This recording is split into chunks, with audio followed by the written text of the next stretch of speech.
Hello, Blenders, and welcome to episode 240 of ReelBlend, a podcast that has seen 2/5 of the Avatar franchise. Or 2/5 or 2/7? Well, it depends on who you ask. We don't even know the fraction anymore. Depends who you ask. You've seen just a small amount. Yes. Of what Pandora has to offer. On this week's show, we are reviewing Empire of Light, Emancipation, and Netflix's Pinocchio, because director Guillermo del Toro is joining the show. Which what a great name to add to the list. What a massive... Guillermo del Toro. The craziness between Del Toro and Cameron over the last few days and their connection together and now our connection with both of them. Yes. Kevin, doesn't it just kind of like, as a man who has a Terminator arm over your shoulder that James Cameron was just playing with, next to, if people can't see your video, next to Del Toro's first film on VHS, how's your mind not blown right now? And that's going to be very interesting when you hear the interview. I want to mention this because I know Gabe's going to introduce us. Oh, I'll wait to set it up. Well, before we let toss me, to it. for people wondering who the hell's voice is this? I am not Sean O'Connell. I am Gabe Kobach, usually just producing the show, but I am filling in for Sean, who is still in London. But joining me this week. He's waiting for Avatar 3. He's just going to stay there. From Fox 32 in Chicago, Jake Hamilton. Yeah, thank you. Yeah, we can't really give our reviews because of Avatar: The Way of Embargoes. But if you do want to know our reactions, there was a lift on social media reactions. So if you genuinely want to know what we thought of the film, I'm pretty sure by the time this is published, you can go to our social media and our thoughts will be up. We just can't verbalize them in any other medium. Is that right, Kevin? That is correct. Yeah, it's like one of those. Like one of the weird things about embargoes nowadays is that they, for people who are aware, and I'm Kevin McCarthy from Fox 5. There we go. But basically, 30 minutes into it's like Babylon. 30 minutes into the movie, we get the title card. But in terms of embargoes, like in this day and age, there's layers to them. So like there's a social media embargo, which is what you're seeing, which is basically a review, but it's not. And then the review embargo doesn't lift until the 13th. So I'll just have you guys hold up your tweets. I'll have you guys hold up your tweets next to your face on video. You're like, here are my thoughts. I've been on the air before saying, I think it was like for Black Panther, where I was like, I can't tell you on air what I thought of it, but if you go to my Instagram and my Twitter, you could see what just kind of poking people toward that. True. Well, I will quickly get us through the housekeeping so that we don't keep these folks any longer waiting for Guillermo del Toro. It's a fantastic interview. Such a good interview. But in the meantime, if you're joining us on YouTube, like and subscribe. It helps us grow the show, and it means we like you better. We like the people that like the video. It's and true. We know. It's true. Completely. If you're listening to us elsewhere, you can find us on YouTube at youtube.com/ReelBlend Podcast. But we are, of course, available wherever you get podcasts. If you want to get the show ad-free, you want to get a bi-weekly newsletter, and you want to get a bonus episode that we drop every Monday morning, you can sign up for ReelBlend Premium. Check the description below wherever you're at. We'll have more info about how to sign up for that. But in the meantime, gentlemen, how amazing is this interview that we have with a legendary director? We're just kind of just casually throwing in another legendary director this week. So this is a big deal because, obviously for people who know our show, we started off as an award show, but like guests were something that we didn't really anticipate. And then over the years, obviously we've been lucky enough to have some of the biggest names in the business. But this particular interview is really special because Jake was talking about the connection between James Cameron and Guillermo del Toro, and there's a really interesting story that Del Toro tells in the interview. I'm not going to give anything away. And then you just start thinking about coincidences and how things are meant to be. And then obviously Jake had mentioned we just got back from London for Avatar, and James Cameron held my Terminator 2 hand, which we'll tell the stories about. Scratched his face with it. His DNA is on those fingertips. You could grow your own James Cameron. And we'll tell those stories. But we'll get to the interview. We'll talk about that later. But today we have Guillermo del Toro. We of course discussed Pinocchio. He has some incredible insight to sort of how they made that film. He even discusses meeting James Cameron. That is a great story. But he talks about their friendship and some of the interactions they've had throughout the years, which is pretty incredible. And he also chats about Pacific Rim, which is a special movie, a movie that we all love. So buckle up because this is a great one, an all-timer, I think, for sure for us. And we say this often with guests, but Guillermo del Toro just fit right in. And so I think everyone's going to enjoy this. Without further ado, Guillermo del Toro on the ReelBlend Podcast. First, I want to highlight the brilliance of stop motion. Ever since I was a kid, I've always been fascinated by what, Henry Selick did, obviously, with The Nightmare Before Christmas, and so many other films have used this technology. But I want you to walk the audience through a bit, maybe like a couple seconds of the film, maybe like how you carve the wood or how the nose grows, and kind of how much work goes into a 2 to 3 second shot, which is an individually 24 pictures or frames for the film itself. But you talk about the work that goes into a shot, maybe of just the nose growing or just some carving of the wood, and kind of how that operates. People don't realize how much work goes into that. Well, I'll give you an example. For example, we do animate 24 frames a second. When you are moving the camera at the same time, you are going to have to coordinate the camera move with the movement of the puppet. So the camera has to be on a motion control rig that moves a frame a second also. So it's extremely complicated. I'll give you an example. When Geppetto enters the empty space where the carnival was, he does an improv, quote unquote, that looks casual, but he bumps into a balloon. And he pushes the balloon away and gets tangled and kicks it. That, if it was live action, is just that, For pushing a balloon, you're doing a little improv. But when you're doing this, you have to have the balloon on a miniature crane to pretend that it's floating. And then you have Geppetto on another crane. And you have what is called an exposure sheet, in which you are marking frame by frame what you want to animate. There's no accidents in stop motion. If the wind moves the hair, if the coat flaps with movement, that coat needs to be wired inside so that the coat can be animated. If the trailing string of the balloon moves, that string needs to really be a wire.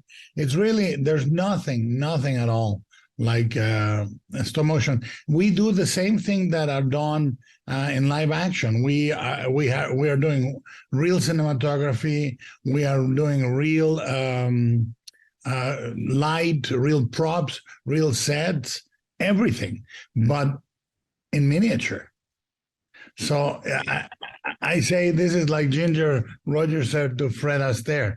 We do the same than live action, but backwards in high heels. High heels.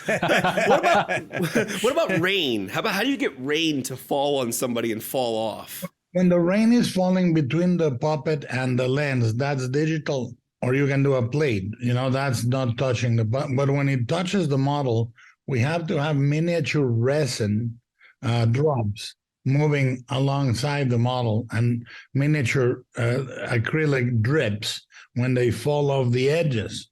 So you're animating the rain on the window, you're animating the rain on the puppet. When Pinocchio dismounts from the table and has a popcorn bag, each of the popcorn kernels that flies in the air has to have one wire attached to it. To be animated 24 frames a second. When they're carving the wood, we have to do tests to miniaturize the wood. For it to look really like they're carving a giant piece of wood, we have to find the balsa wood or the wood that looks in miniature, like everything looks in large scale. The clothing, we have to miniaturize the weaving, the fabric, the aging, everything. It's an incredible. I mean, if you imagine, we shot this movie, we've been trying to produce it for about more than 15 years, or around 15 years. We've been in production for about 5 years. We shot for 1,000 days. And at the same time, we were shooting with 65 units, meaning there were 65 units with a camera and a light and an animator, et cetera, et cetera. Wow. Unbelievable. Wow. Mr. Del Toro, I got to say, so I'm listening to you describe this process, and it just makes me think that this filmmaking, what you guys did on this, requires a degree of patience that I do not possess. Like, I just don't think I could do this. Is there any aspect of live action filmmaking that is even remotely comparable to the degree of patience required for this, that takes as long, that takes as much detail precision as stop motion animation? Is there any comparison at all? Well, the comparison really, I mean, both things are incredible disciplines. The difference is in live action, you are trying to create an accident that simulates reality, and you capture it. Mm-hmm. So if there is a car crash, you need to rehearse that car crash. To give you an example, on Nightmare Alley, a guy gets run over and dragged by the car that runs him over. We had the car reproduced in foam, the full car, full size in foam painted, for it to actually hit the guy and drag him for real. But it's like a giant mattress dragging him. And we mounted it on rails. We mounted it on rails along the tracks, and the camera traveled with it. In stop motion, in theory, is easier because you can have the car actually impact the puppet. So there are two different. In stop motion, you create everything. In live action, you recreate and capture. Mm-hmm. Wow. Mr. Del Toro, in previous versions of the story, the puppet to me has always looked more like a boy than actual wood. He wears clothes. He might have hair. Your decision, I thought, was to make Pinocchio look far more wooden, which affected, of course, just his movements and everything. And I thought that was such an incredible choice. Can you discuss just some of the conversations you guys had when you were trying to figure out what your Pinocchio was going to look like?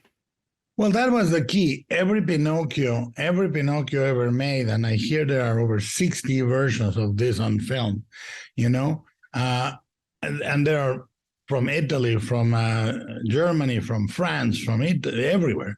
Yeah. It lives or dies on the puppet. If the puppet looks like the reverse of Uncanny Valley, if it looks weird in the world, it needs to look like an anomaly, but belong to the same world. So when in 2002 or 2003, I stumbled upon a book written and illustrated by Chris Grimley based on the Collodi novel, I saw his design, and it was very much this design. So I contacted Chris, and we said this. I asked him, why does he look like that? And he said, I think Beto was drunk. That's so great. And that gave me a whole new perspective into the puppet.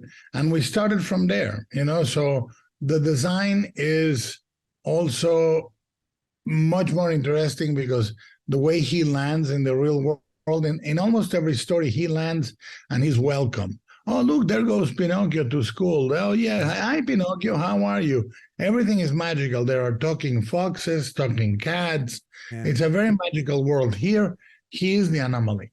Everybody sees him and freaks out, for good or for bad, but they freak out, which is what would happen in real life if a living puppet walked into your office, Yeah, came into church. Yeah. And I also wanted to link him with the wooden cross that Geppetto carves for the church. I wanted to link him with the idea of him sort of sacrificing himself for others, and the simplicity of his face, which is almost like a miniature smiley face. It's very simple but extremely difficult when you're designing like that. If the eyes are too close, he looks silly. If they're too far apart, he looks distracted. If they're too close to the mouth, he looks lantern-jawed. So these are elements that you need to move very, very carefully. Absolutely. Mr. Del Toro, one of the things I've talked to you about over the years with your films, especially on Nightmare Alley, was the choice to shoot 1:8:5. And to me, it's a beautiful ratio, especially when you're at home too. If you're streaming the film, it'll fill more of your screen at home as well. But I recently sat down with Steven Spielberg for The Fabelmans, and I asked him this exact question. Looking over his filmography, you look at films like The Fabelmans and E.T. and there are films that are shot 1:8:5, and then he has certain films that are 2:3:5, that widescreen. Yeah. And he talked about the idea that 1:8:5 is the truth in storytelling. And I wanted to ask you your thoughts on that, but also your choice and kind of why you would see a difference if Nightmare Alley or Pinocchio were shot widescreen or 2:3:5 versus this 1:8:5, and what it gives you as a storyteller. Well, I have not shot a movie that deserves or demands widescreen to be a logical choice. If I shot The Mountains of Madness, which happens in the Antarctic, that I would shoot widescreen because then I'm servicing a landscape, I'm servicing vistas.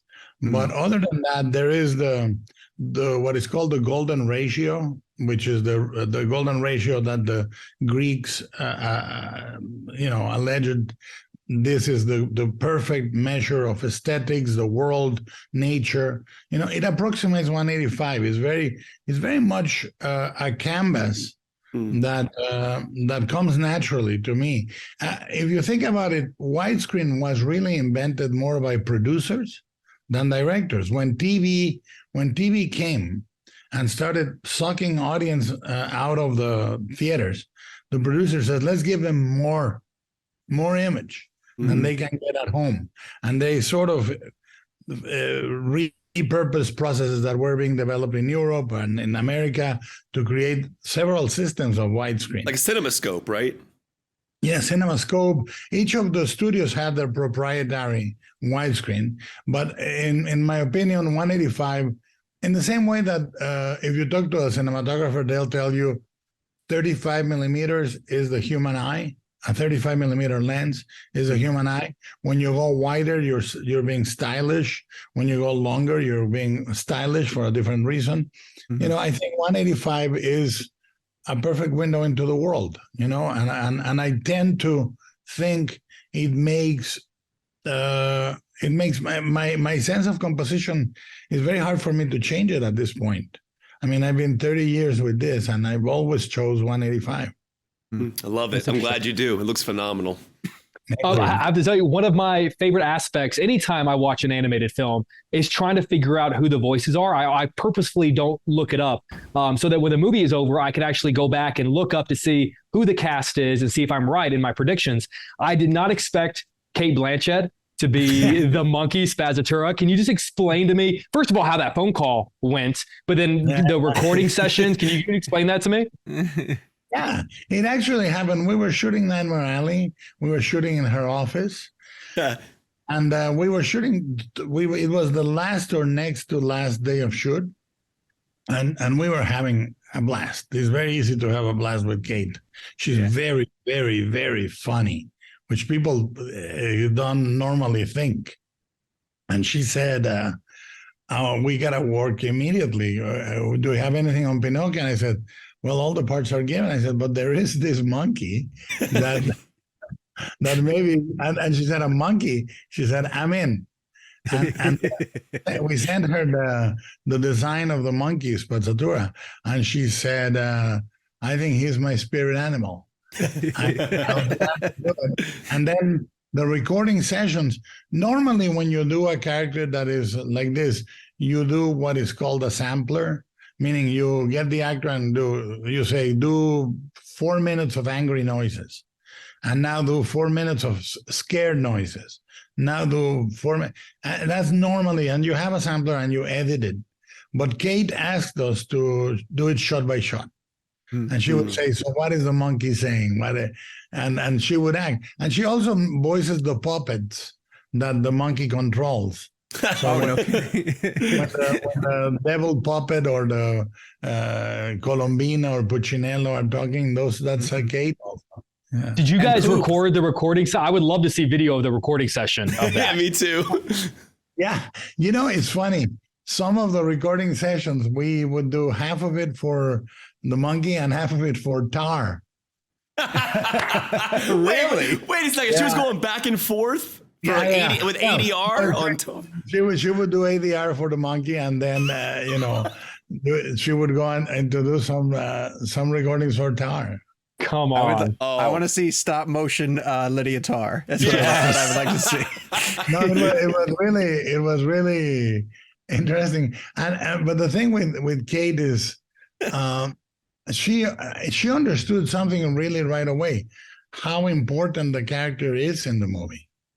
It is, we laugh about the fact that she gets no lines, but she actually, what was great about seeing it play with an audience is how much the audience loves this character and how much they understand the emotions. And I say this, it's going to sound like a piece of PR, the most misguided PR in the history of film, but it's great that she did it, because she made everything much better and much more dramatically great for the character. Yeah, That's absolutely. But sort of building on that, though, the movie hinges completely on Gregory Mann and his performance. And if you don't get what you need out of him, you know, the movie essentially has the potential of falling apart. So I'm curious what you guys saw in him to cast him, and what's an aspect of his performance that you think he worked the hardest on? Well, Mark Gustafson and I would listen to all the tapes, all the tests. And I mean, I've done many movies with about childhood with kid actors. And the ratio, whether it's Pan's Labyrinth, Devil's Backbone, it doesn't matter. It's always the same ratio, 100 terrible ones for one great one. Really? So, wow. You know, it is, you test hundreds of kids, and there is only one that is perfect. And what happened with Gregory is there is not a single moment in that movie where he's acting or you feel that he's acting. You know, the first thing for him is reality. And he was very aware that we liked his energy. The first thing you do right with an actor is cast the actor right. When somebody says, "Oh, are you a good director of actors?" I say, "I'm a director of good actors," which is very different. I mean, I don't think you can direct the wrong actor into the right performance. It's very, very unlikely. So Gregory is a really professional kid, but you try to create. For example, when I wanted him to be petulant, Mark and I devised an idea.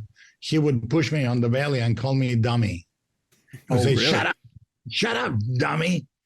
And I said, come on, call me dummy. He says, what do you want, dummy? And then he was ready to say, I want chocolate, please, please, please, please, please, please, please. You know, he was ready to be petulant. And the great thing is Mark and I, in the session, we were looking for different energies.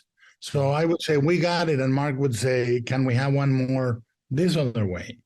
And it was great. I really enjoyed that we were watching for Gregory to give us all the options that we needed. And I think it's remarkable. I think the innocence and the purity of the voice. Everybody sort of landed where I thought David Bradley. I wrote it for him. You know, I was very, very sure of Christoph Waltz where he was going to land. The two that surprised us, I think both Mark and I, was Gregory and Ewan McGregor. Oh, yeah. McGregor's terrific. Yeah. Ewan McGregor was not originally who I was thinking for the part. I was thinking of a more sort of pompous voice and more professorial because the character is like that. And then this was suggested by Melissa Cobb at Netflix, and we said, well, you know, I like Ewan. He has such an earnest energy, and he came in and he nailed it first session. Wow! When his song gets interrupted by Pinocchio's door, it's the biggest laugh. That's terrific. Well, the idea was we were creating half of the movie is a musical, and then when the fascist elements come in, you only hear marches and popular songs from the fascist era. You know, you hear things on the radio or playing from loudspeakers, and people stop singing. But the first part is like a Broadway musical, and we thought it would be great to come to the big song and basically crush the cricket every time, because he if you notice in the movie, people learn from Pinocchio. Pinocchio learns very little from the cricket. He actually teaches the cricket to be more humble and more fallible and vulnerable, and he teaches Geppetto to not be obsessed with perfection or being liked, but just loving. Is a really interesting twist. I'm going to switch gears because you tweeted something the other day that got me beyond excited. So when I was 8 years old, James Cameron's Terminator 2 changed my life. I had never seen anything like that. And I know that you have an incredible history with Mr. Cameron. And I saw that you saw the this new Avatar film, and you tweeted out an incredible review. I was just wanted to geek out with you for a second about how that went down. Where did you see it? Did you like, what was the experience like? Did you see it in 3D? I think Jim has snipers, and I already broke. I shouldn't have, and I tweeted. Oh no!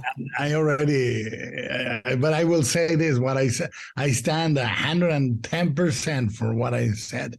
It is remarkable. I mean, it's just bam, the scope and the level of filmmaking and the vistas, the immersiveness. You will be transported again. And you guys have a really amazing history. I mean, I Oh yeah, we've been friends since 1992. Wow. Oh wow. 1992. So that's what, 30 years? Yeah. Yeah. Coming on it. Yeah. Yeah. Yeah, and the first time I met him was at a barbecue at Ron Perlman's house. I had just finished Kronos, and he had just finished T2.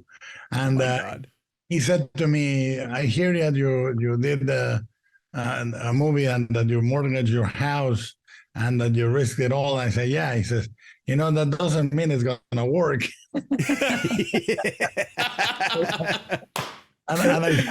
And I said, "I know that." And he said, "Well, when can I see it?" And I said, "Well, when I feel it's ready to show." And he saw it, and all by incredible, beautiful, good luck, he loved it. Because he came in and he said, "I may get a phone call in the middle of the projection. I may need to leave." And he never left. And then he came out and he said, "That was bullshit." Oh, really? I had my phone on dial, and if I dialed, my secretary wouldn't call me back because the movie was terrible. but I didn't do it because the movie's great. I loved it. So he said, let's go have lunch. And we had lunch, and we actually had like a 2-hour, 3-hour lunch. And I think I have maybe 5 best friends that are directors, and 2 of them very well, and Jim is a third one. We've been very, very close. He comes to my editing room. I go to his editing room. When my father was kidnapped, and there's information that is not correct, that he paid the ransom. He didn't. We did, but he paid for the negotiator. Oh, okay. He paid for the negotiator, and we paid him back a while after, because it was a really, really harrowing situation. And he came in and he took charge. He said, the hostage negotiator will be in your house in 72 hours to help you go through the process. He did it on his own. We didn't ask. He volunteered, and he did offer. He said, "I'll pay for the ransom." He did offer. Wow. And he's that kind of guy, and he's incredibly loyal, incredibly strong, and we have when in the beginning of my career, I used to stay at his house for months. I would stay at his house for months, and we would watch anime every night. He would show me Pat Labor. And Pat Labor was a big influence for me on Pacific Rim. I would watch Pat Labor, and I showed him Battle Angel. Wow. Oh, right. Yeah, sure. Of course. That's right. Alita. Yeah. Alita. I said, this would make a great movie, and we watched it together. Oh my gosh. I'll tell you right now, one of the greatest moments in cinema history for me is that boat slap in Pacific Rim, when he slaps him with that boat. I freaking love that scene so much, man. That one came. We were scouting in Hong Kong, and I insisted that we scouted by air on a helicopter. We scouted by foot, by car, and by boat. And when we were scouting by boat, this giant boat full of containers goes by, and I thought, oh, wouldn't it be great if this guy dragged this boat and smacked the monster, And it was. It's Yeah, and it was. You were right. It really was. No, Pacific Rim, even although it made 415 million at the box office and then a lot more in ancillaries and all that, the disappointment for me is that it came during the most acrimonious divorce between Warner Brothers and Legendary. Yeah. So it was like Kramer versus Kramer, and Pacific Rim was the child. Was the child. Mr. Del Toro, and Jake, I'm sorry, I just had to tell you, it's my oldest son. Pacific Rim is his Star Wars. Oh, it's Like, amazing. That is the movie that he wears out. He just I watch wears it all it the out. time. Yeah. We had I tell you, of all my movies throughout my experience, 3 or 4 have been tested and gotten a reaction from the audience that is close to perfect or perfect. Pacific Rim was one. Wow. You know, it was really, really an amazing experience. Great, of course, great numbers, but I don't pay attention to the numbers. I pay attention to the people on the theater when we screen it. You sit in the back, and this is a secret that Jeffrey Katzenberg taught me. Jeffrey said, sit in the back and watch the heads. And if they start moving, he says, take a note of what moment they're moving, because it's not connecting. And Interesting. And Pacific Rim was played perfect. And I think visually and in terms of trying, new things, new tools, for me, it was really, I combining two of, it's like a tres leches cake. It had monsters and robots looking it out in the middle of a city. I mean, I did that junket in, I don't know if you guys were there in San Francisco. Where we went to ILM, and they that was a great, oh my God, that was fantastic. That was the first time I saw a filmmaker capture scale on that. Yeah, go ahead, Jay. Go ahead. That's the difficulty. We had very, very serious talks with ILM. John Knoll said we must figure the physics, and then we said also we should cheat. If you watch the first King Kong changes the scales all the time. Oh, interesting. Sometimes he can derail a train, and that Fay Ray would be tiny, or sometimes Fay Ray is this big. And I said we varied the scale by 75 feet of the robots. They were either bigger or smaller, but the physics, we never cheated. Physics, we always did. And we had a very, very complicated program for what I called rain accumulation, because I did what I called Gothic, which is Gothic and tech combined. And I wanted rain all the time, and like thunder and lightning. And when rain accumulates on the edges, it needs to drip. And a robot has dozens, if not hundreds, of edges. So we did a program to see all that water displacement, etc. One of my favorite shots is when Otachi opens his wings, and the smoke swirls under them. It's so beautiful. Yeah. Hell yeah. We could do a whole show just on please. Sorry. Well, I know you couldn't talk about Avatar, but going from one topic you can't talk about to potentially another topic maybe you can't talk about. I will always wonder, the thing that keeps me up at night is what your Hobbit films would have looked like. There are moments where I just think what certain characters or sequences or moments or action beats would have looked like under your imagination and your supervision. Are there any, when you signed on, what was the character or the moment or the action sequence or the battle that you were most excited to give your vision to? I think that what I loved was that it had, the book was, for many, many years, I read only 2 Tolkien books, The Hobbit and his book on fairy tales. Mm-hmm. His book on the writing of fairy tales and the power of myth and all that. And what struck me of The Hobbit was there was a certain gentleness and fairy tale simplicity combined with real tribulations and trials. Mm-hmm. And I like that. I think it's hard for me. I haven't seen the movies. I read the screenplays, and I haven't seen the movies because when you visualized as much as we did, for as long as we did, is like seeing footage of your ex-wife on vacation in Cancun. If it's good, it's bad, and if it's bad, it's worse. No possibility of me getting a good jolt. I think it's great that they got made. I didn't see them, but I don't know the differences because I didn't see the final finished product. Mr. Del Toro, before we wrap up, I have one last question. We are in this fantastic run of filmmakers who are making deeply personal autobiographical stories. Obviously, you mentioned your two very close friends, Alejandro and Alfonso, who made Roma and the Bardo, which is just incredible. Got to see that recently, and Mr. Spielberg with The Fabelmans. I'm curious if there's a film of yours that is already autobiographical, or if you could ever see yourself sort of going down that avenue. Yeah, Pinocchio. Pinocchio? Pinocchio is one. I mean, all my movies for me are not a filmography, are a biography. I am Hellboy. My Hellboy, not Mike's. Mike Mignola's Hellboy is his father.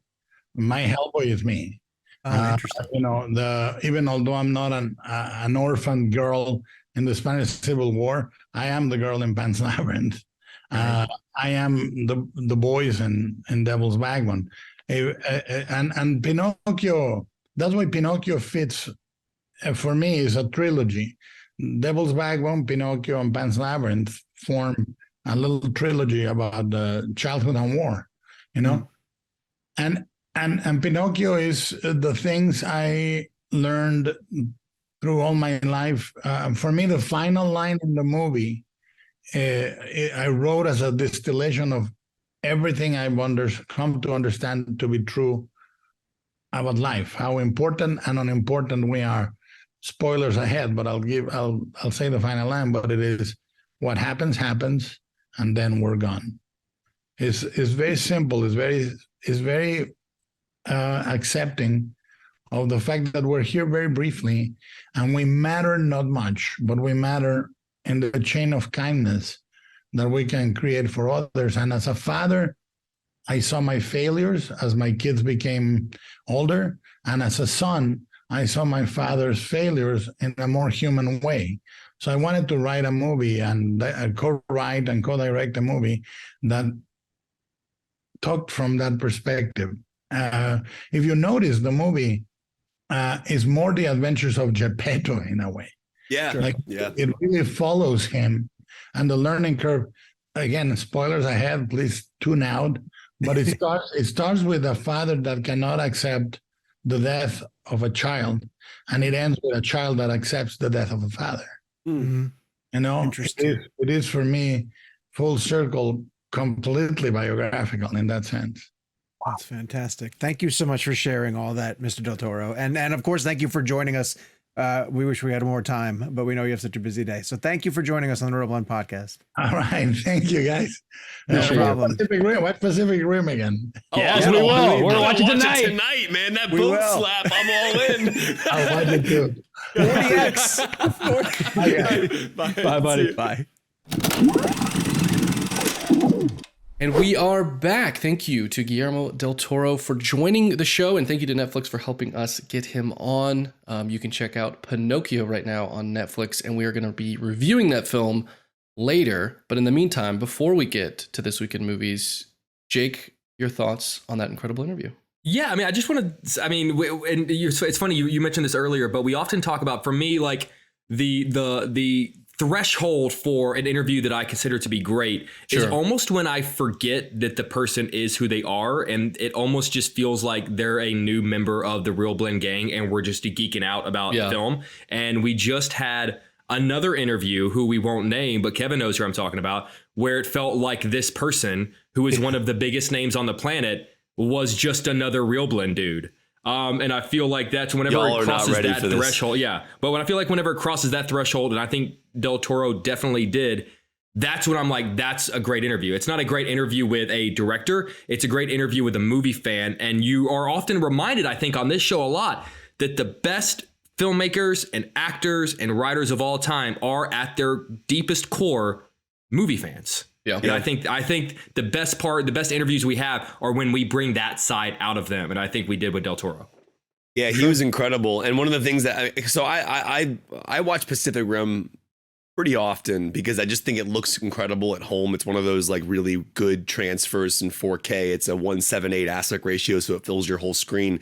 And honestly, like just to geek out with him about the boat slap, which I think is one of the coolest scenes in any action movie. And just what I loved about it was how much of a fan of his own movie he is. And just for the record, I did watch it that night as I promised him. I think we all, and even Del Toro at the end of the interview says he was going to watch it. I don't know if he did. But I would imagine maybe he at least put it on just so we can play with it. But and just like do kind of play around with like watching some of the sequences. But I thought he was just such a wonderful interview. And I've had the chance to talk to him before. I sat down with him, I think, for the first time with Shape of Water. No, it was Pacific Rim. You did the Pacific Rim junket? Yeah, in San Francisco? it was Pacific Rim. But Shape of Water was one of my favorite interviews with him because we just nerded out about dry for wet and kind of the old school filming techniques. That's why I liked the Pinocchio interview, because we talked a lot about the idea of stop motion, how much time it takes to do. I mean, just when he was describing the camera movement for a movement of a character, I mean, this is 24 individual photographs per second. And it's really just astounding how him and like Henry Selick, all these amazing filmmakers have been able to play with the medium and just that stop motion animation. So having him on was a big deal. And like, honestly, like it led into a very interesting connection because we all just went to London for Avatar, and to get him right before James Cameron, and he was the first person to tweet out, a review or thoughts on Avatar.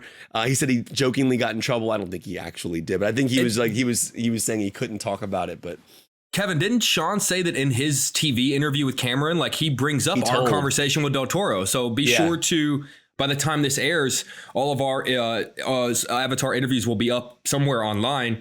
Seek out Sean's, because he will discuss our Del Toro interview with Cameron, and he and Cameron have a great conversation about the great Guillermo del Toro. Yeah. So thank you to Del Toro for being on. It was a pleasure. It was a big one. If you what a name to add to the list. Yeah, Incredible. Go back and listen to any of our earlier interviews as well. But like, he just like Jake said, fit right into our show. He's just a film nerd. We are going to keep it moving with this week's show, and we're going to head right into this week in movies because there's a handful of things coming out that we want to touch on. First, we'll get quick reactions from Kevin on Spoiler Alert, starring, I would say, both of your favorite Jim Parsons.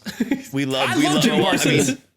Jake got me into Big Bang Theory. Yeah, this is a great story about a relationship between Michael and Kit, the characters that are played by Jim Parsons. And I want to make sure I get the gentleman's name right. I think it's Ben Aldridge. I want to make sure. I believe that's right. Yeah. I believe that's right. Who's wonderful in the film. I saw this about 3 or 4 weeks ago, and apologies, I'm just a little jet lagged. But it's about a relationship between the two, and the character that Aldridge plays is diagnosed with terminal cancer. And essentially, it's about their love story and kind of the ups and downs of the relationship. But it's also just like a really, really well-made movie about. It's based on the guy that wrote it's the actual guy, right? The real guy, Michael. Yeah. Yep. And so I think I'm telling you, and one of the things I love about the film and the person it's based off of is the character that Jim Parsons plays. And so it's obviously based on a relationship that he had. So I was really, really like just emotionally gripped by this film. I remember sitting in the theater. I didn't know much about the story. I didn't watch the trailer for it. So I didn't know much going in. And I thought Jim Parsons he leads the film beautifully. And at the end of the day, as I was watching, like Sally Field's really great in the film, just great performances, great story. There's a lot of Christmas aspects to it as well. So there was a holiday theme in terms of what the story was dealing with. But one of the things I loved about the film was, as tragic as the story becomes, considering they're dealing with the character who has terminal cancer, there's just a beautiful idea of staying present and enjoying the time you have with a person. And I just found their chemistry and their connection to be really wonderful. Parsons is a really, really talented actor, and so is Aldridge. Like they have really, really good chemistry in the film. And I don't know, for me, it was one of those movies I walked into. I was going to do press for it, but something happened with the schedule. And I sat down. I didn't know much about it. The title intrigued me. I was like, and that's an interesting title. And then I sat down and I was like, I was just taken into the world. I loved the relationship. I love the performances. I think there's a lot of beautiful messages in this movie. And I really enjoyed it's it. called that? The full title of the book, right? Yeah, the full. But I don't want to say like what the rest of the title of the book is because it kind of gives it. What is the rest of the no title pun of the intended. book? Well, well, I would say I'll say it so that people can. I see it. Spoiler alert, I guess, but it's the title of the book, and it's kind of the whole point of that. But the full title of the book is spoiler alert: the hero dies, which is why it's called spoiler alert. Right, and just to give clarification, the movie opens. We don't need to get into spoiler, but like that is the actual. It's called spoiler alert. The irony, yes, it's called spoiler. Yeah, but it is about that terminal aspect of the relationship and kind of what's going on. Yes. I mean, it's a really. I haven't really seen it, beautiful but from love story. From what I've seen of the trailer, and then I got to cut some of the interviews and see them talk about it to discuss the title. I think that's actually kind of ingenious because it allows you to, on your first viewing, view it knowing that that's going to happen, and then you can sort of appreciate the story from that perspective. Especially since it's the same guy that experienced it, and he's like, he's telling the story and reflecting on that. Like, again, having not seen it yet, to me, it's kind of an ingenious thing to allow the audience to be like, hey, this is real, and this happened, and this is what happens. Now see our story unfold, so it all rings true in the moment. And because without that, I feel like you would need it would have to like nail some sort of romantic story, and you'd be like, well, why does this story exist? It would just sort of feel cliched, maybe. But it works in reverse, basically. Yeah, because like you essentially like you become attached because you know what's going on, and also.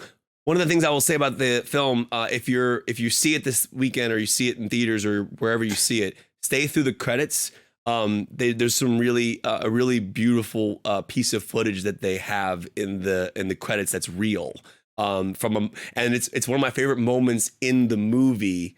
And I was surprised that they actually had real footage of that moment in real life. Yeah. So I was in tears at the end, and I thought Parsons and Aldridge were fantastic. I thought they were really great. And as you mentioned, Parsons plays the character Michael, who wrote the book. Yeah. So it's really special. I really enjoyed it. We will keep it moving with a film that I think is going to continue to come up through our awards coverage. Jake is the only one who has seen this so far, so he'll give his reactions. But I'm sure that you'll hear Kevin and Sean discuss it at length through the award season, and that is Empire of Light. Unfortunately, I'm gonna disagree with you in that I don't think it's going to be coming up during award season, because unfortunately, Sam Mendes movie about movies. I know. Unfortunately, shot digitally, it is it's kind of a cinematic waste of everyone's talents. It is an incredible collection of people. We're talking Sam Mendes, shot by Roger Deakins, starring Olivia Colman and Colin Firth. I mean, collection Oscar winner after Oscar winner after Oscar winner after Oscar winner, all collected. Yeah. It's also written by Sam Mendes, and it's sort of, I guess, even semi-autobiographical is a little bit of a stretch, but Mendes has talked a lot about how his mother dealt a lot with mental health issues. And so Olivia Colman kind of represents those aspects of his mother. Apparently, she never worked in a movie theater like she does in the film. What's funny is that too so it's funny.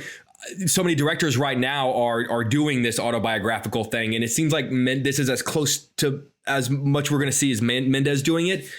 But as much as you have all of these A-list people, they're not firing on A-list cylinders. Like the script from Mendes is incredibly weak. The performances are fine, but nothing to write home about in terms of like what we know that all of these actors are capable of. The direction is it's fine. But here's the thing that really shocked me the most. Even Deacon's cinematography is like just okay. Like there were multiple, like Roger Deakins shooting a movie theater should be like, here's your Oscar. Like, here you go. And like, honestly, I don't even think it's really worthy of a nomination. I think maybe he'll get it because he's Roger Deakins, but like, I don't think there's anything particularly Oscar worthy at all about this film. It's a bit of a bore. What's your star rating for it? Not that totally matters, but 2.5.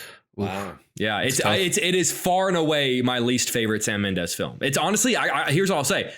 I think it's the only Sam Mendes film I don't like. Yeah, that's why it's so surprising. Because I would even say even something like Spectre. Like Spectre has its pitfalls and its flaws, but like there's some great, awesome, the opening sequence in Mexico City, like there is some incredible stuff. And even like Away We Go, like a smaller film he did with John Krasinski. I really loved that. And Revolutionary Road has some powerhouse performances. Away We Go, was that Maya Rudolph? Yeah, Maya Rudolph and John Krasinski. Great movie. Yeah, that's a great movie. So thinking about like all San Mendes movies, I was thinking about, I was like, this is the only one I can genuinely say I don't like, which is a bummer. Well, that is disappointing. That is disappointing. So I could be wrong, but I don't think it's going to be much of an Oscar contender. Well, if you go and see it, let us know your thoughts. You both have seen Emancipation, correct? Yeah. Who wants to start us? Kev, go ahead. I mean, first of all, Antoine Fuqua. I mean, I still continue to believe he's an underrated filmmaker. Like he's such a great director. Not that he's underrated. People know how good he is. I just wish he was talked about more in conversations about the great directors. Because his box office success is kind of slept on. All the Half-Fallen films have done incredibly well, and no one talks about how successful those movies are.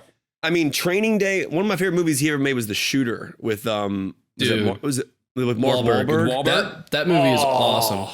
So good. And then I love Olympus Has Fallen, and obviously Training Day is a big deal. The Equalizer. This is an Apple film, so it's in limited theaters right as we're talking, but also will be on streaming as you are hearing this episode on Apple TV Plus. It's based on a true story. Will Smith plays Peter. The character is a runaway slave in the film who's forging through the swamps of Louisiana. And it's just an incredible true story about a very, very there's a photo, a big photo that's part of history. That this film is actually based on that individual in the photo, Peter. And I was, first of all, Robert Richardson. I have to bring him up first because the cinematography in this film is absolutely astounding. Like they play with different aspects of black and white and color. And it's just really interesting tonally. There's an immersive aspect to it. It kind of keeps you on your toes. Will Smith's performance, I would argue, I liked that it was kind of subdued in a way. Like the character is very internal. Because the relentless journey that the character's going on, it's very physical, but with like not a ton of dialogue, even though there is dialogue, of course. But I thought that Will Smith did a phenomenal job kind of capturing what an internal moment like that would be, dealing with what he was dealing with. And I just found the marriage of cinematography, score, performances. I thought Ben Foster was terrifying. I thought that, for me, it's a film about, as Will Smith says, about freedom, about this guy's relentless journey and what he was able to do and kind of how it turned the tide in certain aspects. And that there's a photo of him that is very, very, it's part of history that this movie really kind of encompasses around that particular photo.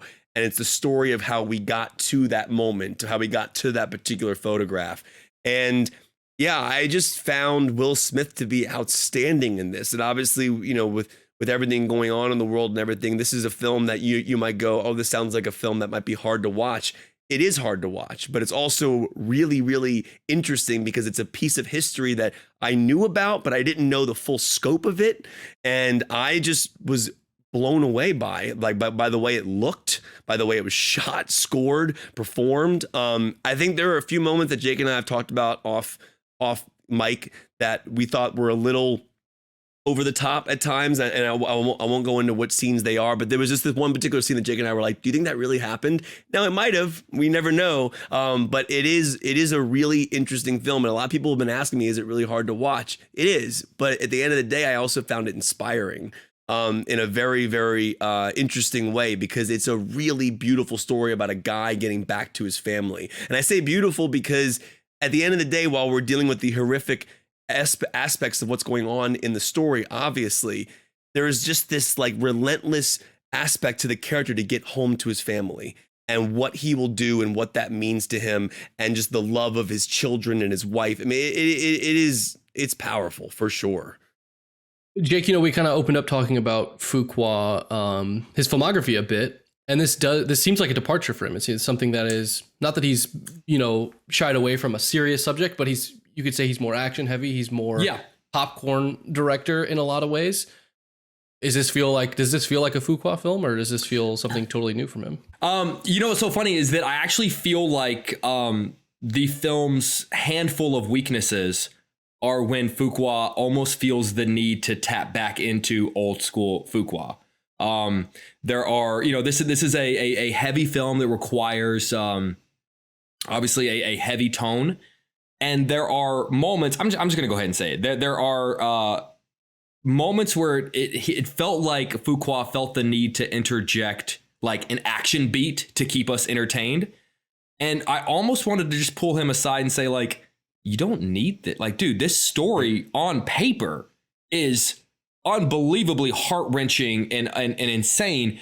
I don't need a CGI fight between Will Smith and an alligator to stay entertained. So whenever we don't know whether or not that happened or not. I mean, I don't, and that's the thing. I do want to clarify that because I mean, the movie does get to a point where he's able to tell his story, and that's how we know his history. Right.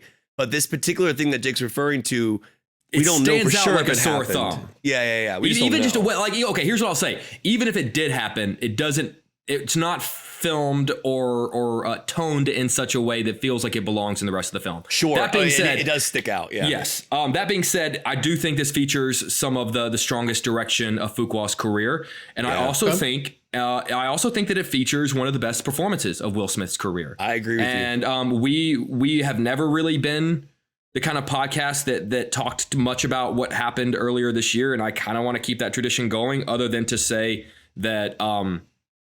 I think the film should be watched and judged for his work and for the work of, like he said, like he's been saying lately in all of our interviews, like all the work of the people involved in the credits, because there is some top tier A-list work here done by a lot of people, and it has yielded a truly incredible film. And it feels so weird to I always feel this way when it comes to films, like particularly involving slavery, coming out being like, that's so great, I loved it.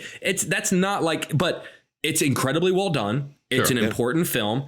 I might not ever watch it again, but I'm glad that I know this story now. I'm glad more people know this story now. And that's the way, Kevin often talks about, that's a way that people live forever.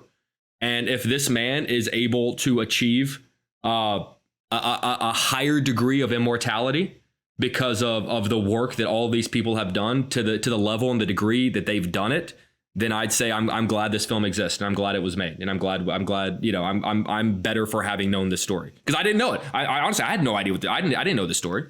Cool. Well, by the time folks are listening to this, it will most likely be out of theaters, but it will be available on Apple TV Plus.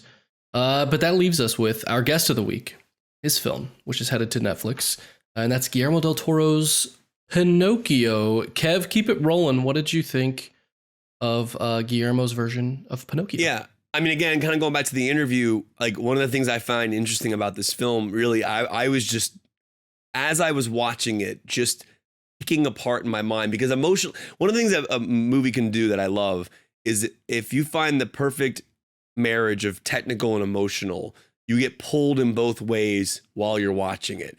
And as an audience member, filmmakers generally don't want you to think about the process of a movie. They want you to be so immersed in it that you're not thinking about it. But for me, I always find that perfect Zen-like moment where I'm going back and forth and thinking about, oh wow, how hard was that shot? Oh wait, but I care so much about the story and the performances. So to me, this is like one of those films that at the end of the day, if you're a film fan and you love the technical aspects of filmmaking, this is that movie that you're going to watch and you're going to think to yourself, oh, that's really cool how they did it. But then you're going to get sucked into the story.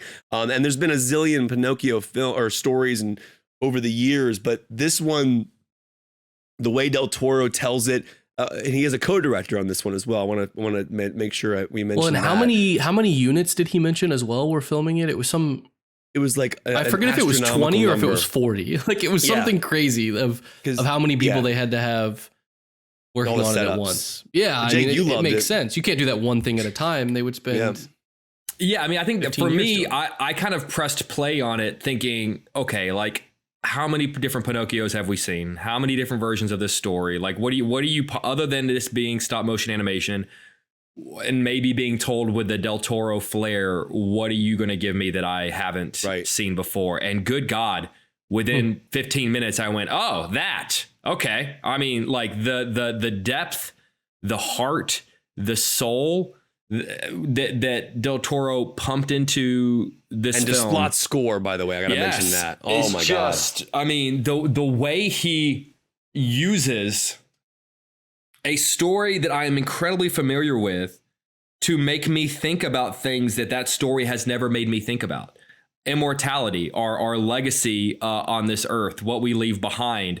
How people influence us that leave us, how we're all just amalgamations of the people who end up leaving us. It's just how he does that, how he taps into, in a weird way, it almost like makes me look at all the other filmmakers who have made Pinocchio stories, and I want to go, how did you guys not see all of this stuff? How did you not see the potential that the story had to dive into these things? Like, for me, I almost just want to be like, okay, like, no more Pinocchio. Like, this is it. This is the, like with all due respect to Disney, to me, this is the definitive Pinocchio story, because it just takes the story and says, okay, yes, I know you know this tale, but this tale should be telling you about this about life, about this about death, about this about legacy, about this about immortality.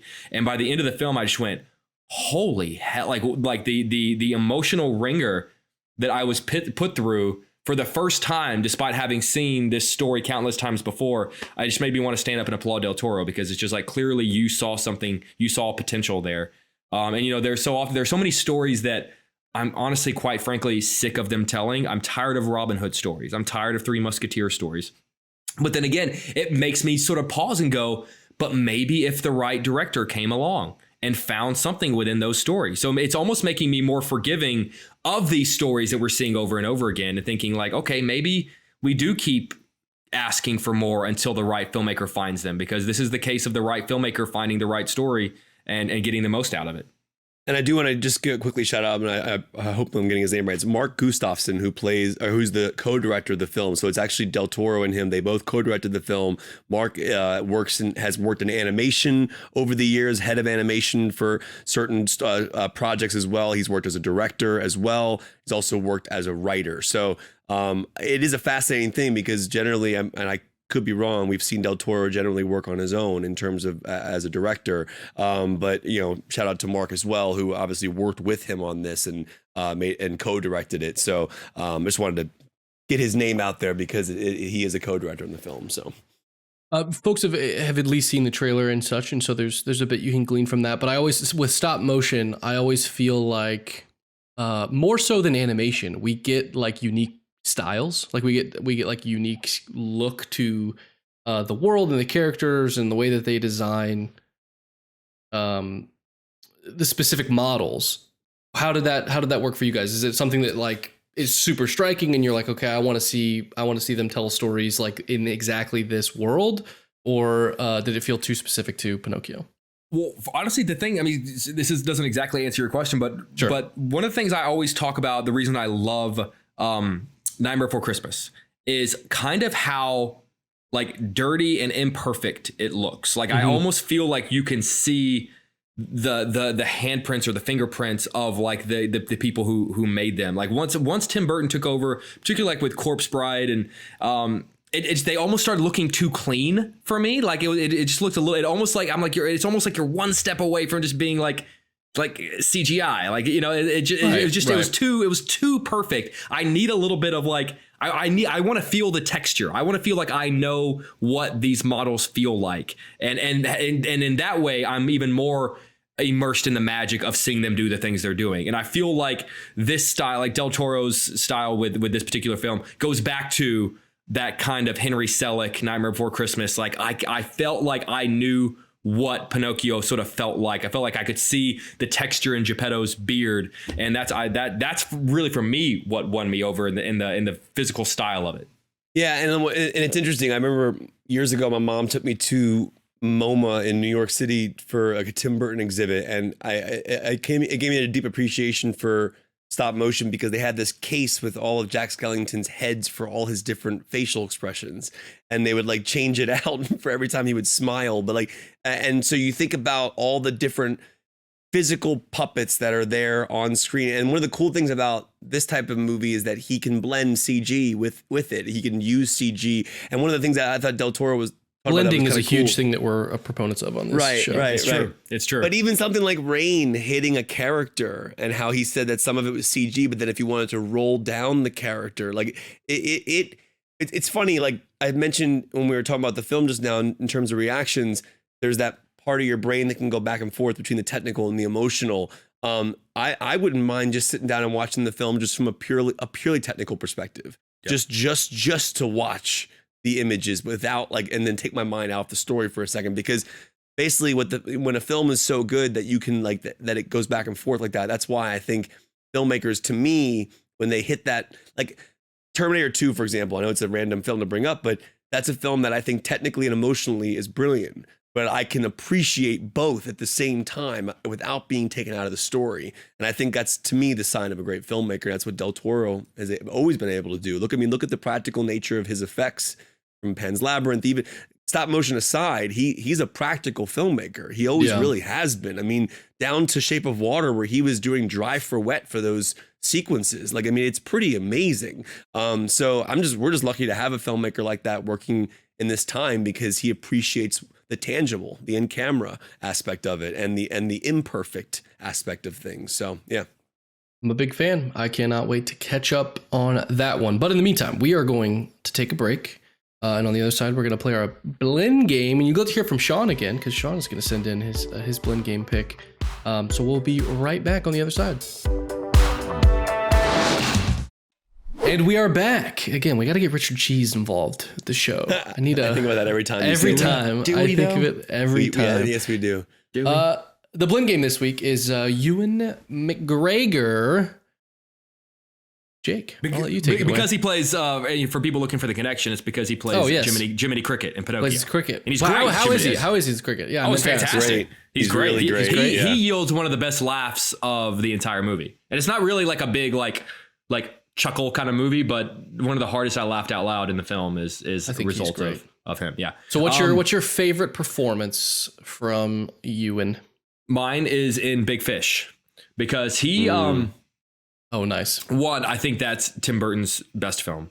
But also he has a really interesting position in that we have to watch his performance. For people who are unfamiliar with Big Fish, it tells a story of an elderly father who is basically dying. And his son comes to his deathbed, and his son and the father have a very difficult relationship, because the son grew up hearing his father tell these tall tales and like these wild stories, and at a certain point in his life realized, like, dude, you're kind of full of shit, and now you're dying, and I don't feel like I even know who you are, because you've been telling me these crazy fantastical tales your whole life, and I have no idea what the truth is. So he basically goes to his father's deathbed, and as he's dying, saying, like, please, I'm begging you, tell me the truth of who you are, so you don't die without me knowing who my father is. In the later years, the father is played by Albert Finney, but in flashbacks, the father is played by Ewan McGregor. And Ewan McGregor plays the role as in these sort of fantastical tales that Albert Finney is telling.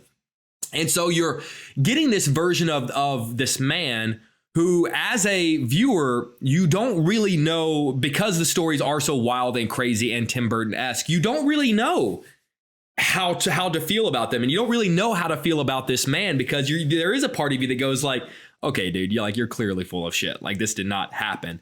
But then again, like everyone else around him in his circle does, you kind of fall for the bit. Like Ewan McGregor is so unbelievably charming in this film and in this role that you get how everyone else fell for these big tall tales, because you're falling for these big tall tales and you kind of want them to be true as well. So Ewan McGregor sort of has to walk a really tight rope of playing someone who might be a complete and total fallacy, but still has to win us over, even though we know that we're watching a story that probably never happened in the first place. He does an incredible job.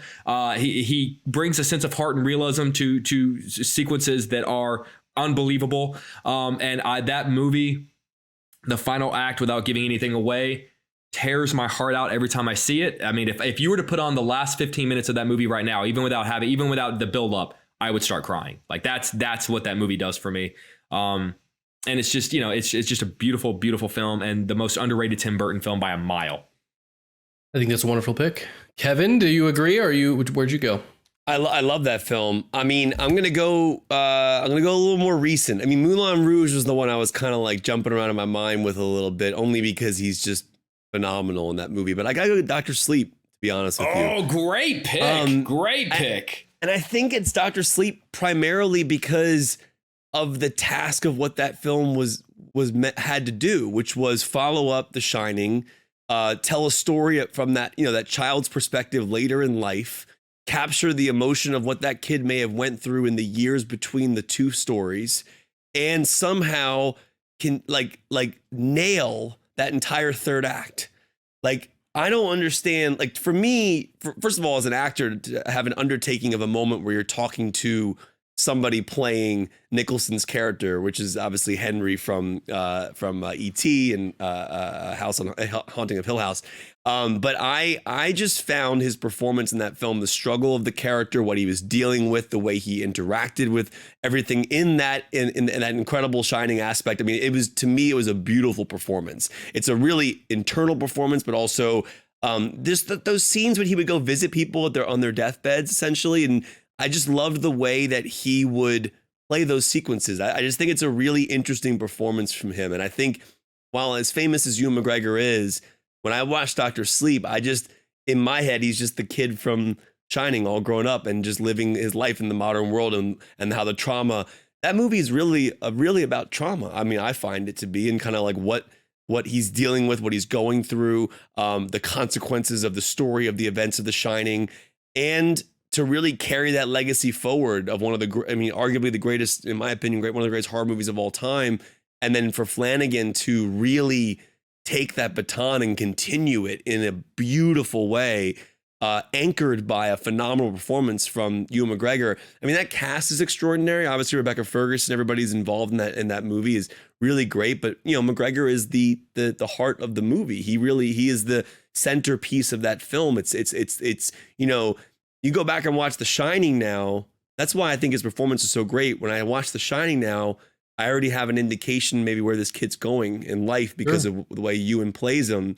And it's kind of made The Shining more special to have a visualization, but also an emotional aspect to what happens later on in life because of the events of The Shining. So I think McGregor just walking through the hotel it's just iconic, and he carries himself beautifully. And I don't know, for me, it's like, I love him as an actor. Trainspotting was another one that I was kind of toiling around with because I think the toilet scene is one of my favorite shots ever in movies. Danny Boyle, but I just think from an emotional perspective, I think McGregor, it is an interestingly subdued performance, but it's not. It's so heavy and so weighted in history and emotion and trauma. So I just think Flanagan and him hit a beat that I thought was kind of impossible to find. I don't know how they did it. I mean, I know how they did it. It's based off of what King wrote, but it is an interesting. But a lot of it's not based on what King wrote. Right. It's different from the book, but it is the Dr. Sleep book that he adapted. But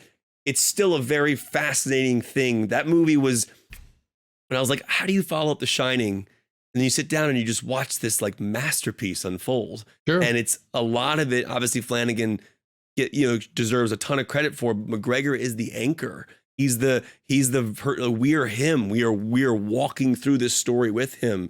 And I think that he kind of has this face and this emotion to him that goes, come on in. Let me take you for this ride. And just the great pick. The shots of him in that what was that? He's living in like an attic. Is that what it was? It was he's like above a library or something like that. I forget where he's at. All those scenes. He's fantastic in that film. I just think it's a really great movie, great performance. That is a great pick. I do also love that movie, and I think his performance is special. It's a very special movie to me for many reasons. But there are very few things, if anything, that when we talk about favorite, we talk about things that are, mean a lot to us personally for whatever reason.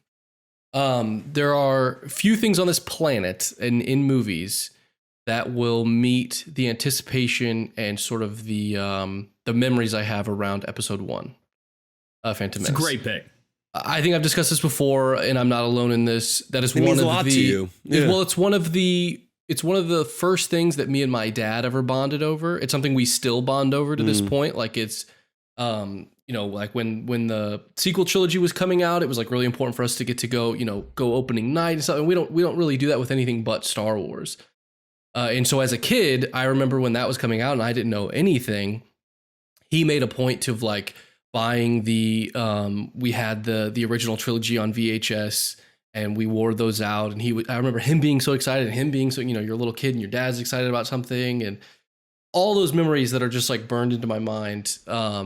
It's hard for me to pick anything other than Obi-Wan, to the point where, Obi-Wan Kenobi, the series, was middling, but seeing Ewan in that role was exciting. It kept me coming back and he's he nailed always it. Great. And he's usually so like, good. I stand by like he's the best part of the prequel trilogy. Yeah. Like he and John Williams scores. And his like through all of it, when he's supposed to be light and fun, he's great. When he, when he's fighting Anakin and his heart's breaking, like you were the chosen one. You see it, and it's to this point we've seen so much of it, and it's such a quotable. They're all such quotable things that they maybe lose their weight. But when you watch it, you're like, he's not phoning this in. I mean, he's maybe standing around a bunch of green screens with a stick in his hand, but he's really feeling it. And he's an incredible performer. I love his work with Danny Boyle is always great. I love him in Dr. Sleep, but for me, it's hard for me to not pick when I'm talking favorite Obi-Wan because it's just such a 3 different picks. Look at us, 3 wildly different picks. Yeah. As far as what Sean picked, I don't know yet. Sean has not sent it to me. Curious as to what. I do wonder what Sean. So we'll find out together with the audience here when we throw it to Sean with his pick. Hey guys, it's Sean, and as you can tell, I am not in this week's episode. I stayed in London in order to attend the world premiere of James Cameron's Avatar: The Way of Water. Thank you guys for holding down the fort and for running a really good show. But I wanted to make sure that I got in my pick for Ewan McGregor blend, and I had to go with his performance in Tim Burton's Big Fish. Now, I've been open about Big Fish, about how emotional it is to me because Albert Finney's character is essentially playing a hyper-stylized version of my own father, who was a storyteller and loved to embellish, as the Irish have a tendency to, and loved being the center of attention. It was never happier than when a room was gathered around him and listening to him tell his stories. And so McGregor has this really difficult assignment that he has to do throughout Big Fish, which is be the embodiment of this younger version of Albert Finney, this character who's wandering through these imaginary tales that the son, played by Billy Crudup, rolls his eyes at and doesn't think are completely accurate. And so Ewan has to sort of ground that and make us believe that the stories that Albert Finney is telling could have some realism to them. And of course, there's the terrific payoff. We get to the point where all of the characters from Albert Finney's stories show up at his bedside when he is passing away. And you realize that while they don't fit the narrative 100%, the stuff that we watched Ewan McGregor go through actually happened, and actually happened through a filter that is very similar to Albert Finney and sold perfectly by McGregor in his part. I could have gone with Moulin Rouge, of course, terrific choice. I also could have gone with The Impossible, although I think that movie, which is phenomenal, one of my favorite movies, is more of a Naomi Watts and Tom Holland story, and McGregor gets decent stuff to do, but it's their movie. So for that reason, I went with Big Fish. And I think if you haven't seen it yet, it's one of Tim Burton's best. It has the least Tim Burton-esque stuff going on in it and really relies on the charm and personality of its cast, led, of course, by Ewan McGregor. And so I'm going with that for my pick. I'm anxious to hear what you guys think. I'm anxious to hear what Jake and Kevin choose as well, too. And I'll be back on the show full time for another show next week. How about Del Toro this week, huh? Come on. He was fantastic. Miss you guys. Love you guys. Talk to you guys soon. All right, we are back. Thank you, Sean. Hopefully you didn't embarrass us with a terrible pick. But you never know. You never know. I love that at this point we have no idea. We have no idea. Yeah. He spent 5 minutes just making fun of us, and we're just sitting here going, yeah. Great work. Yeah. Thank you all for playing at home. As always, for next week, we haven't had the opportunity to play this name before because he has not released a film in well over a decade. No. And that is James Cameron Blend.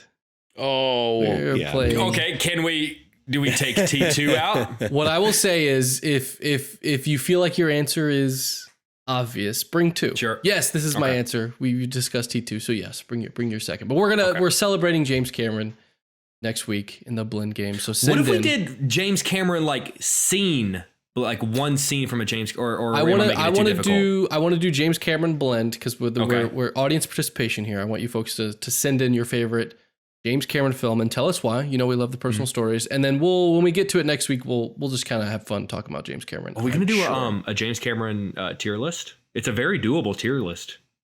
Yeah, that'd be a good one to do. Actually, so what is it? It's only 7 or 8 films. It's a very doable. It's doable. Yeah, it's doable.